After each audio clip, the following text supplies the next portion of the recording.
School തുറക്കുന്നതിന് മുന്നോടിയായി school ബസ്സുകളുടെ പരിശോധന നടത്തി. ഇതിന്റെ ഭാഗമായി ഡ്രൈവർമാർക്കും സഹായികൾക്കും ബോധവൽക്കരണ ക്ലാസ് നടത്തി. മോട്ടോർ വെഹിക്കിൾ ഇൻസ്പെക്ടർ അജിത് ആൻഡ്രൂസിന്റെ നേതൃത്വത്തിലാണ് ക്ലാസുകൾ നടത്തിയത്. സ്കൂൾ തുറക്കുന്നതിന് മുന്നോടിയായിട്ടാണ് സ്കൂൾ ബസ്സുകളുടെ പരിശോധനയും ബസ് ഡ്രൈവർമാർക്ക് ക്ലാസ് നടത്തുകയും ചെയ്തത്. വാഹനത്തിന് തീ പിടിക്കാതിരിക്കുവാനും തീ പിടിച്ചാൽ അത് അണയ്ക്കുന്നതിനുമുള്ള രീതികളും തിരുവല്ല ഫയർ സ്റ്റേഷനിലെ senior fire officer RS Binu class എടുത്തു. തീ കത്തണമെങ്കിൽ ഓക്സിജൻ കമ്പൽസറിയായും വേണം. ഓക്സിജൻ മാത്രം പോരാ, കത്താൻ പറ്റിയൊരു സാധനം വേണം. പേപ്പറോ പഞ്ഞിയോ മറ്റോ സാധനം വേണം. അപ്പം കത്താൻ പറ്റിയൊരു സാധനം വേണം, ഓക്സിജൻ വേണം. ഇത് രണ്ടും ഉണ്ടെങ്കിൽ തീ കത്തും ഇല്ല. ഇപ്പം നമ്മൾ ഏതാ കത്താൻ പറ്റിയൊരു തുണിയാണ് എൻ്റെത്. ഇവിടെ എല്ലാം ആവശ്യമായ ഓക്സിജനും ഉണ്ട്. ഇത് കത്തുന്നുണ്ടോ? ഇനി എന്തുകൂടെ വേണം? സ്പാർക്ക് അല്ലെങ്കിൽ ചൂടായാലും മതി. സ്പാർക്ക് തന്നെ വേണമെന്നില്ല, നല്ല ചൂട് കിട്ടിയാലും മതി. ഇത് കത്തി തുടങ്ങിക്കോളും. അപ്പോൾ 3 കാര്യങ്ങൾ ഉണ്ടെങ്കിലേ തീ പിടിക്കുകയുള്ളൂ. ഒന്ന്, കത്താൻ പറ്റിയ ഒരു സാധനം ഏതെങ്കിലും വേണം, നല്ല ചൂട് വേണം, പിന്നെ ഓക്സിജൻ വേണം. നമ്മൾ ആലോചിച്ച് നമ്മുടെ വാഹനത്തിൽ ഉള്ള സാധനങ്ങളെല്ലാം കത്താൻ പറ്റിയ സാധനങ്ങളാണ്. ഓരോ സാധനങ്ങളും കത്താൻ പറ്റിയ ഏറ്റവും നല്ല, അതിലെ ഇന്ധനമായാലും വാഹനം നിർമ്മിച്ചിരിക്കുന്ന സംഭവങ്ങളായാലും അതിൻ്റെ ടയറായാലും മറ്റുമെല്ലാം കത്താൻ പറ്റിയ സാധനങ്ങളാണ്.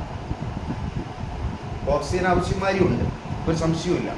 പിന്നെ ചൂട്, നമ്മളെ വാഹനത്തിന് തന്നെ പലവിധ കാരണങ്ങളാൽ ചൂടുണ്ടാകുന്നുണ്ട്. ടയറിൽ നമുക്കറിയാം നല്ല ചൂടുണ്ടാകുന്നുണ്ട്, എൻജിൻ ഭാഗത്ത് നല്ല ചൂടുണ്ടാകുന്നുണ്ട്. അപ്പോൾ വാഹനം ഒരു വായുവുമായി ഉരഞ്ഞ് വാഹനത്തിൽ നല്ല ചൂടുണ്ട്. അപ്പോൾ എല്ലാ സാധനങ്ങളും ചേർന്ന് ഒരു തീ കത്താൻ പറ്റിയ പാകത്തിലുള്ളൊരു സാധനവുമായാണ് നമ്മൾ പോകുന്നത്. അപ്പോൾ ഏത് നിമിഷവും തീ പിടിക്കും. ഇച്ചിരി കുഞ്ഞു കുഞ്ഞു കാര്യങ്ങൾ പോലും. ഈവൻ നമ്മളെ ടയറിൽ കാറ്റ് കുറവാണെങ്കിൽ തീ പിടിക്കാൻ സാധ്യത കൂടുതലാണ്. അപ്പം അങ്ങനെ ഒരു തീ പിടിച്ചു കഴിഞ്ഞാൽ നമ്മൾ സ്വാഭാവികമായിട്ട് എന്ത് ചെയ്യും? നമുക്ക് എല്ലാവർക്കും അറിയാം, എല്ലാ വാഹനങ്ങളിലും ഇപ്പോഴത്തെ സംവിധാനം അനുസരിച്ച് ഈ ഒരു സാധനമുണ്ട്. ഇതിനെ വിളിക്കുന്ന പേര് ഫയർ എക്സ്റ്റിങ്ക്വിഷർ എന്നാണ്. എനിക്ക് എല്ലാവരുടെയും അഭ്യർത്ഥിക്കാനുള്ളത്, നമുക്ക് എല്ലാവർക്കും അറിയാം, നമ്മൾ രാവിലെ വാഹനം സ്റ്റാർട്ട് ചെയ്യുന്നതിന് മുന്നേ ആയി എൻജിൻ ഓയിൽ, മറ്റു കാര്യങ്ങൾ, ടയറിലൊക്കെ എല്ലാം നമ്മൾ ടയറിൻ്റെ കാറ്റ് എല്ലാം നോക്കാറുണ്ട്.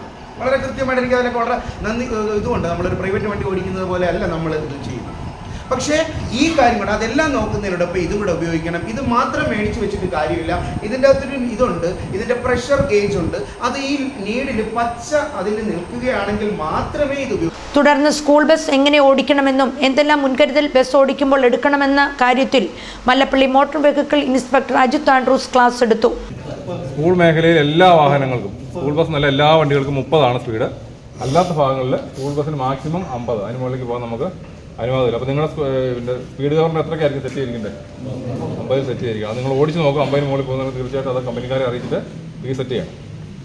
പിന്നെ 50 കിലോമീറ്റർ കട്ടാവുന്നുണ്ടോ നോക്കണം. ബാറ്ററി നല്ലതാണോ ഇല്ലെന്ന് എങ്ങനെ അറിയാൻ പറ്റും? ബാറ്ററി കംപ്ലൈൻറ്റ് ഉണ്ടോ ഇല്ലെന്ന് നമുക്ക് ഡ്രൈവർക്ക് എങ്ങനെ അറിയാൻ പറ്റും? അങ്ങനെ അറിയാം. ബാറ്ററി നോക്കി അറിയാൻ പറ്റത്തില്ല. അങ്ങനെ അറിയാം. സ്റ്റാർട്ടാകുമ്പോൾ അറിയാം. ചിലപ്പോൾ ഹെഡ്ലൈറ്റും, പുതിയ വണ്ടികൾക്കാണ് ഹെഡ്ലൈറ്റ് ഓണും ഇൻഡിക്കേറ്ററും ഒക്കെ വർക്ക് ചെയ്യും. പക്ഷേ സ്റ്റാർട്ട് ചെയ്യുമ്പോൾ ടിക്കിക്കുന്ന ശബ്ദം മാത്രമേ കേൾക്കൂ. പഴയ വണ്ടികൾക്ക് അങ്ങനെ ആയിരുന്നില്ല. പഴയ വണ്ടി ഹെഡ്ലൈറ്റും കത്തത്തില്ല.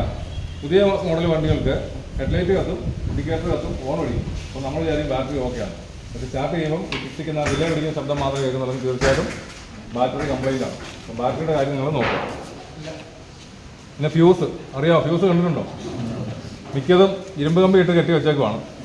അതായത് ഒരു കാരണവശാലും ഈ വണ്ടി കത്തിയാലും ഫ്യൂസ് കത്തരുന്ന രീതിക്കാണ് നമ്മൾ ചെയ്തിരിക്കുന്നത്. ഒരു കാരണവശാലും അങ്ങനെ ചെയ്യരുത്.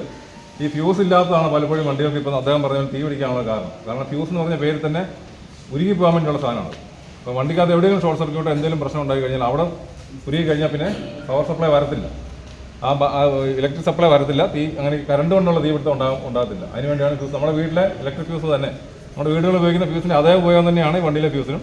പക്ഷേ അതൊരു കാരണവശാലും നിങ്ങൾ ഷോർട്ട് കട്ട് ചെയ്യുകയോ അല്ലെങ്കിൽ വലിയ കനം കൂടിയ കമ്പിയിട്ട് അത് കട്ടി വെക്കുകയോ ചെയ്ത് ഫ്യൂസ് നിങ്ങൾ കണ്ടിട്ടുണ്ട് എങ്ങനെ ഇരിക്കുന്നത്?